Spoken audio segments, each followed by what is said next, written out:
should you summon Dark Celia? That is the question that will be answered today in this video. Dark Celia, this is her first time returning, but of course she was released without her true weapon, and with her being re-released, yes, that does mean that her true weapon is finally here. But OP, does that mean that the new story chapters are also here? No, it doesn't. The new story chapters isn't here. You guys know that Dark Celia is supposed to release alongside new story, and yeah, we didn't get the new story. But we didn't get new story, but guess what, boys? We got Ganon's Awakening. Look at this man. Bah, boom, pow. And the first 5 people that can beat Ganon legitly, not with hacking or anything like that, but the 5 fastest clears will allow us to get up to 25 crystals. Hero Fest Supernova. Who do we have on this banner? Of course, we have Light Celia, Dark Celia, we have Deas, Mori, and Volcan. So there was no buffs or anything to Light Celia from what I see. It's just I think they wanted to release her alongside her Dark version, which I can understand that, even though they're 2 completely different things. Light Celia is a tank, and then Dark Celia is like a very strong, pretty much the best like sustain and ramping DPS unit that we have in the game. She definitely does have some weaknesses because she's not good in every piece of content because she does take some time to ramp up, but that doesn't mean that she's not a good unit. It just means that Miss Thickums does need some time to get thicker. Dark Celia, in case you missed her the first time, because I don't know how many people played around vids who may have had some new people come in and all that stuff. Dark Celia's skill is 2000% dark damage physical, drains the enemy's art gauge by 5, 8-second cooldown, break 300. Her normal art is 18,000% dark damage magic, increase all allies art damage by 50% for 15 seconds. Really nice buff right there. Her true art is 42,000% dark damage physical, increase all allies art gauge by 3 for 10 seconds. If Ancient Blood is maxed, multiplies your art gauge autofill time and increases its amount by 2. So what this means on the true art, you see that we get 3 art gauge for 10 seconds. When Blood of the Ancients is maxed, you will then get 6 art gauge for 20 seconds, which is really strong. Now, for some of you guys that are very into the numbers and everything, Dark Celia is a group B type of unit. So she won't stack with any other unit in Group B, but she will be able to stack with one of the most important units for Mono Dark, which is Dark Finn. But she won't be able to stack with units like Swick, Rosetta, Samire, Sunji, Xenon, and also Norn. Norn's another big one. So she gives you art gauge, she gives you a lot of damage, but that's not everything. The Ancient Blood stacks is just the beginning of what she can actually do. So her Ancient Blood increases her attack by 20% every time your art is activated, max 100%.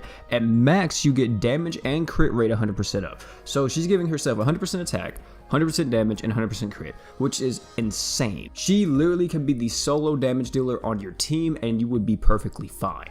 Not only this, she also has additional attack, which gives her 30% more damage during breaks, and then she also has Fatal Blow, which increases her critical damage by 30%. The Fatal Blow will make your crits just hit so much harder. Additional attack will literally make it to where she's just going to destroy any boss, and just stacking up all these damage buffs on her is just going to be insane. Of course, that does not go without saying that she will be needing her true weapon. Well, she doesn't need it, but she's going to get a lot better with it if you have that true weapon. So, what her true weapon does is that when equipped by her, she increases her own stats by 30%, and she also increases all abnormal status resistance by 50%. Her skill on her true weapon is 8,000% dark damage magic, and then for 8 seconds you increase your own art gauge by 3 and increase magic damage by 30%, 2,000 break, 40-second cooldown. So it's really good for her because of course she already has the 100% attack upright whenever you're using her, and you get her Ancient Blood stacks to max. She already has the 100% damage up and 100% crit. So increasing her own stats by 30% is giving an additional 30% more attack, HP, and defense, just making her overall tankier and making her hit harder. She has some of the best slots in the game for like the attacker that she's going for. Literally 1 5-star physical and 2 5-star magics is ridiculous, because what this means is that you can use her true weapon, Dioric's true weapon, and then for 5-star physical you can either use like True Izanagi or something else just for art gauge, and then she's gonna hit ridiculously hard. With Dioric's true weapon, she's gonna increase her art damage even more, and then plus she's gonna give herself lifesteal, and then with her true weapon, you know, she's gonna give herself art gauge plus magic damage plus the 30% bonus stats. And then her 5-star weapon could literally be, like I said, True Izanagi, just to give more art gauge and equipment CT so you can have those equips up faster, and it's just a fun time with her, I'm not gonna lie. So Miss Thickums, I've talked enough about it. Dark Celia is absolutely insane and one of the best damage dealers in this entire game. Literally for harder content, like for example Vits, she is literally the queen of that. Now, of course, what about the other parts of the banner? Now, I will say that Dark Celia heavily, and I do mean this, heavily carries this banner. Light Celia is kind of outdated. She's very easy to be replaced by someone like Gerald. Thetis, if you have him, which a lot of people I feel like went for him in the Forever Summon. And if you don't have Thetis, Gerald is literally just a better Light Celia. Diaz is actually a really sleeper unit. I love Diaz, or Diaz, however you want to say his name. But Diaz is really sleeper because he has some of the best support item slots in the game. He gives everyone 30 art gauge on normal art, which is insane. The next one we have is Momori. Momori, I feel like even with the buffs that she received and everything, she has a really cool type of team that you can make up with like her and like Ash Toto and just stack as much evasion rate as possible. Apart from that, I don't really see much use in her. And Voghan is just a lost cause, bruh.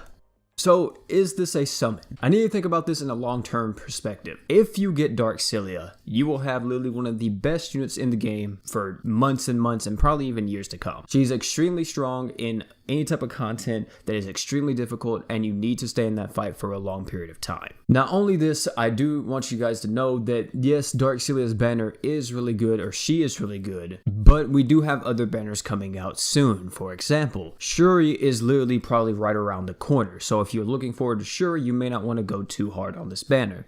Also, we do have the Rise of the Shield Hero collab coming sometime within the next month or so. So if you're saving everything for that, then you may not want to go too hard on this either. But overall, if you care about having some of the best and most broken units in the game, then I think that you summon for Dark Celia. I would ask you that, do you want Shuri or do you want Dark Celia? Because I'm almost positive Shuri is going to be the next banner. Because they're trying to do this to do it as a semi-trap banner, even though it's not really a trap because Dark Celia is a very strong unit. Literally, I would say on the same level as Shuri, or even a little bit above her. So it's up to you. It's like, do you want Shuri or do you want Dark Celia? So it's up to you if you summon or not. This is a very up in the air type of summon because it is kind of a trap banner, I'm not gonna lie. But if you don't care about Shuri at all and you want Dark Celia, I don't think it's a bad move. And if you don't want Dark Celia and you want Shuri, I don't think it's a bad move either. It's just literally whoever you want. I think Dark Celia is definitely worth the summon, even though her banner isn't that crazy. Tell me down below if you're going to be summoning or not. The video should be coming out, I think, today, so the maintenance is actually tomorrow. So I wish all of you guys the best of luck, and I really hope you get whatever you want. But guys, that's going to be it for the video, man. Thank you all for coming out. Don't forget to like, comment, subscribe for more